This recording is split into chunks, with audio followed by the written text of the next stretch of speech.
Hello viewers, welcome to the second part of the playlist for loops in C++. So today we will be doing a FizzBuzz program. Okay, so what is the input of this program? You need to give n as an input and you have to print all the numbers from 1 to n, and there are some things which you need to follow is that whenever a number is a multiple of 3, then you need to print fizz, and if a number is multiple of 5, you need to print buzz, and if a number is a multiple of both 3 and 5, then you need to print fizz buzz. Okay, so your output might look something like this. Instead of 3 we print fizz, and 4 and buzz again, then fizz for 5, then 6, and similarly when we reach 15, which is a multiple of both 3 and 5, we print fizz buzz.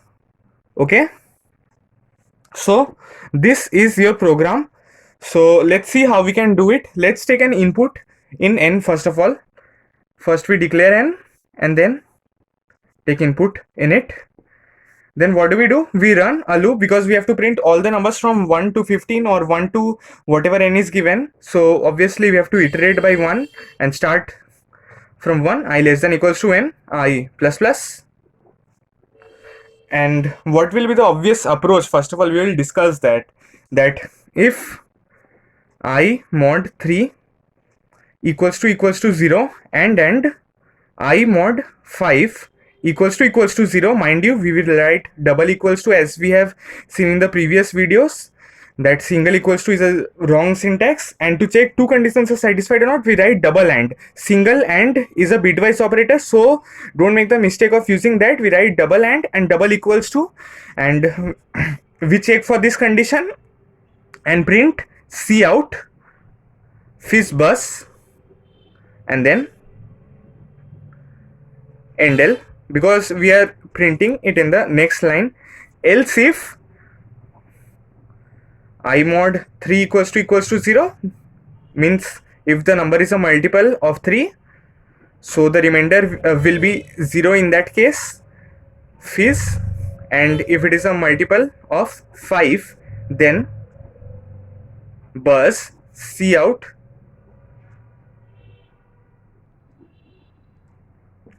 endl, and if none of the conditions are satisfied, we simply print I, cout I, and then endl.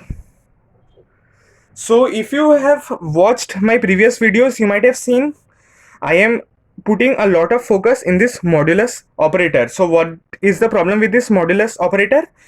The problem is that it is a lot time consuming. So this takes n square complexity, where n is the size of the number. So suppose if we have a very big number, then it will be impossible to run that code on online platforms. It might run on your computer because there is no time limit, but there is a time limit on the online platforms like CodeChef, Codeforces. So we will see how we can optimize our code and not use this modulus operator, which used to return the remainder, and we used to check if the remainder is satisfied, then accordingly we used to print fizz or fizzbuzz or fizzbuzz. So let's see what will be the optimized code. Again, we take input in n.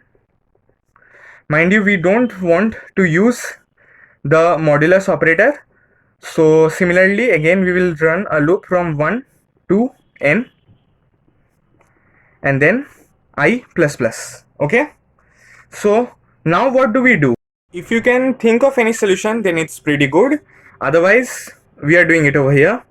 So what do is we take a counter for 3 in C3 equals to 0 and C5 equals to 0 and do C3 plus plus and C5 plus plus. Along with that, we also declare a string d equals to null. Okay, we are taking a null string. So we are taking a lot of variables, but taking a lot of variables is not a matter most of the times on coding platforms because they have a huge storage limit. So now what do? Whenever C3 equals to 0, we do d plus equals to fizz, and then we reset the C3 equals to 0. So when So here we have to write C3 equals to 3. Why C3 equals to 3?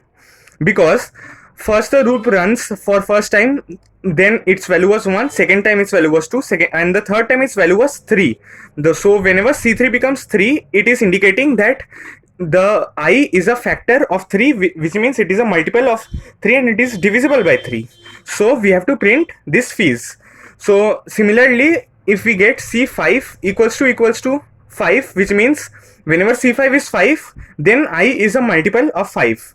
Okay, then we do d plus equals to buzz, and then reset the 5 to 0. Why reset the 5? Because when I will be 6, then the counter of 5 will be reset, so that we can find the next multiple of 5. Similarly, here the counter was reset so that we could find the next multiple of 3.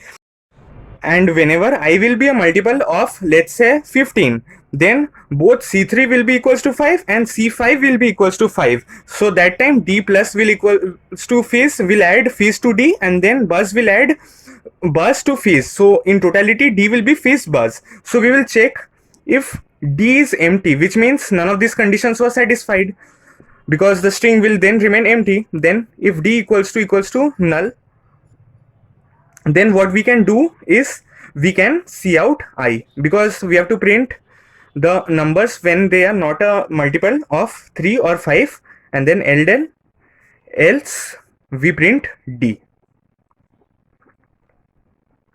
So this trick is used by a lot of interviewers to differentiate between a good coder and a bad coder. For someone who has done competitive programming, he might know how much the modular operator is time consuming, and apart from using the counter, we could also use boolean in this program. I hope you will also try this program with the help of boolean and keep the conditions as true or false accordingly, and thus with this help of code, the interviewers can identify who actually know how much time does one operator takes. So this was our FizzBuzz program that is asked in a lot of interviews, though it is a very simple question, but it can tell a lot about the candidates. So thank you for watching. A number of more videos will come in the for loop in C++ playlist.